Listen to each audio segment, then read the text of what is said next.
Hello everyone, I'm Pam. Welcome back to my channel. In this channel, I'll share things about data analytics, job tips, and how to work more efficiently.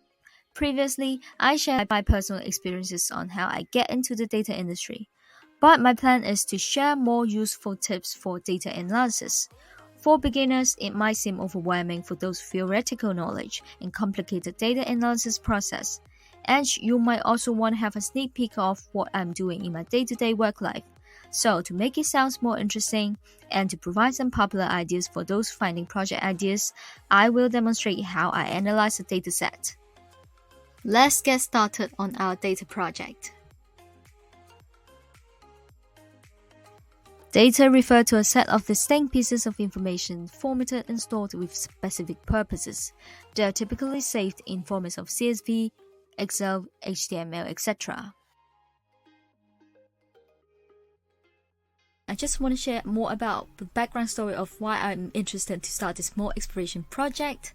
Actually, I'm a huge fan of Netflix. I'm not sure if you are or not, but no worries. This dataset has a lot of different variations, so we can always use the same strategy and analysis method to analyze different kinds of data. As you can see in this dataset, they've got different variations such as Amazon Prime Video, Disney Plus, and Hulu. So if you are a fan of Hulu or Disney Plus, you can absolutely download this dataset for your own use, but using the same strategy and method also. Let's get straight into the dataset now. I have exported this .csv file and further exported it as an Excel file because the only difference between CSV and Excel file is that Excel file enables you to do visualization and save it right away, when CSV file is just for storing those raw data set. So as you can see, it seems really overwhelming at the first sight, but trust me, it's not really complicated. As we can see, they have got 12 columns altogether, and for description, since there are tons of different descriptions with different characters, this might not be useful for our analysis later on. So at this moment, I'll just cut it out and paste it into another sheet so as to make things more simplified. Just try not to be stressed out with the huge size number, as you can see, because when we have divided the dataset into different kinds of useful information and not useful information, trust me, there will not be a huge amount of data that you can use for the exploratory analysis. So let's take a look at the dimension and metrics inside. We've got show ID, which is a unique key for this individual movies or TV shows. We've got type, which has got movie and TV shows inside. A title, director's name, cast, country, date added, release year, rating, duration, and listed in. Given the information provided in each dimension, I have a clear picture of what I want to use as my exploratory analysis.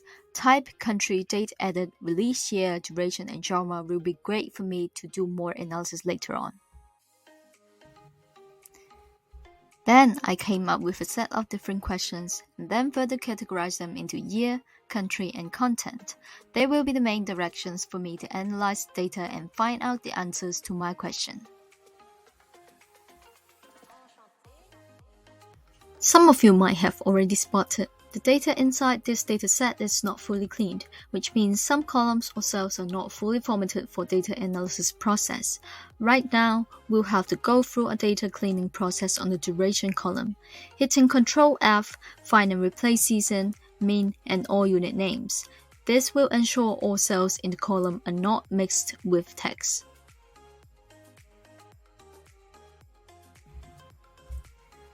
Another column we will have to reformat is date.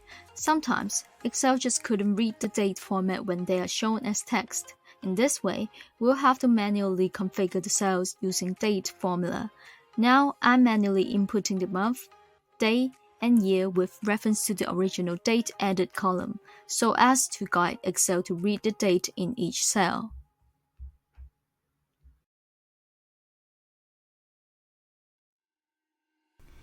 Highlight the whole dataset using Ctrl A, Click Pivot Table on the top left corner in the Insert tab. Insert the pivot table into a new sheet. As we're trying to find some insights from year first, I'll select year as row and type as column. Assume we're just looking at the past 10 years data, so for the pivot table data filter, I'll only select the year from 2012 to 2021.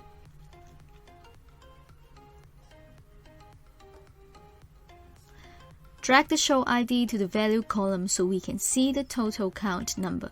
Select the drag down next to count of show ID and choose percentage of row total to show the value as percentage of the row total. Highlight the pivot table and visualize it using stacked column option. And then we can see the proportional differences against movie and TVs in the past 10 years. Copy another pivot table. This time, we want to create a chart to show the increased percentage of Netflix productions. So, I'll select two count of show IDs. For one of the column, we want to show the percentage differences compared with previous year. So, select the drag down again. Choose percentage differences from this time. Choose the base item to next year. And then the number will be changed to percentage difference from the previous year. Use conditional formatting to indicate the percentage difference. Choose data bars in conditional formatting in Home tab. You'll see a clear picture of which year has increased production number and which year hasn't. Highlight the whole pivot table and visualize it as a combo chart, with the line being percentage difference and bar being the actual release number.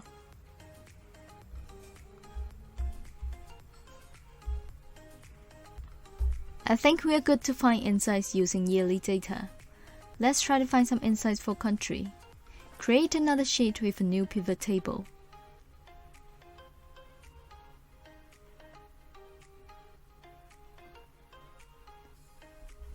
We'll still consider the year range of past 10 years. Select country as rows and count show ID as value. Select the past 10 years.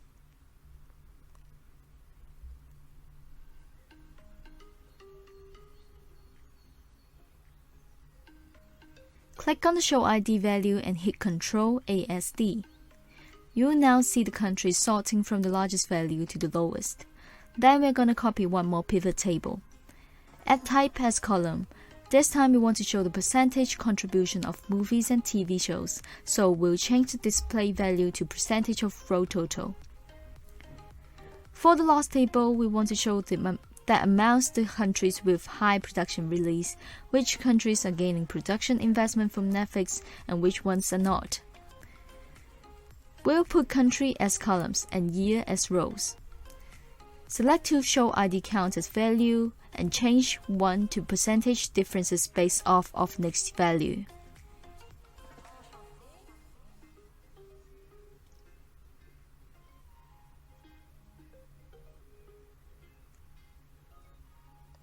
We'll then filter the top countries with a total release number more than 100 in the past 10 years.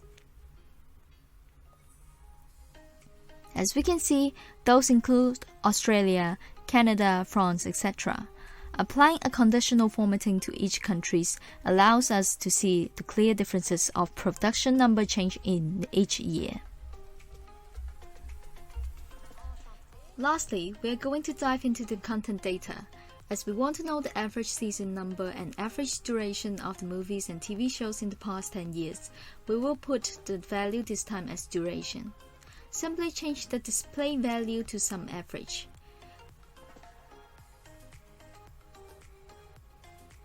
We can now see the average movie duration is 95 minutes long and average season of TV show is 1.7 seasons. I'm also interested in which genres Netflix is putting effort into, so I simply rank the count of show ID under genre categories and sort the number in descending order. I further visualized the data in clustered column chart. Bingo! Dramas, comedies, and documentaries are getting the most production budget from Netflix in the past 10 years. What will be a less competitive time for a movie release? With this question in mind, I also made a content table with month as rows and days as columns. Using conditional formatting, the table shows the less competitive days in the month with red color. January and December are the peak months of the year because of New Year and Christmas, and every 1st and 15th of the month are also the peak days. After all those data cleaning and visualization processes, we can now come to a conclusion of the Netflix movie and TV show dataset with a pretty dashboard showing all those results. The result will be shown in my short video later on, so please remember to stay tuned. This is my first time to create such kind of videos, so please comment down below about what you like or dislike about the content. Click here to watch my previous video on how I get my first job as a data analyst. If you like the data exploratory analysis in this video, definitely hit the like and subscribe button, and I'll see you in the next one.